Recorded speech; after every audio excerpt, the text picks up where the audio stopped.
Ну и пришло время завтракать. Сегодня мы расскажем рецепт национального азербайджанского пирога. Он называется цикан. Его пекут с различными начинками. Эльвира Хусаинова знает подробности.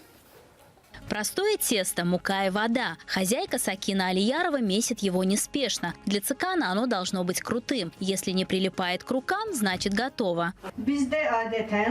Тесто для цикана должно быть слоеным. Ингредиенты добавляются на глаз. Некоторые добавляют дрожжи. Я готовлю цикан по бабушкиному рецепту, поэтому точно знаю, что вкуснее получается без них.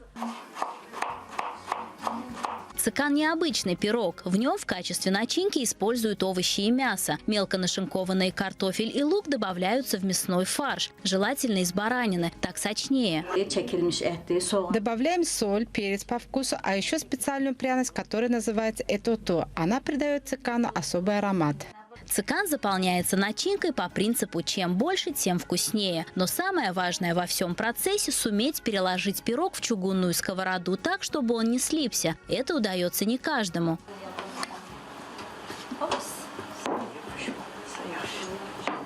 Цикан хозяйки готовят по-разному. Кто-то в духовке, а кто-то в электрической печи. Но самый верный метод, утверждает Сакина Алиярова, это выпечка на плите. Каждая из сторон пирога готовится 30 минут до образования поджаристой корочки. Это блюдо очень популярно в северных регионах Азербайджана, а с недавнего времени его стали готовить и в городе. Едят цикан, запивая домашним компотом. Эльвира Хусаинова, Фирдовси Марданов, Мир 24.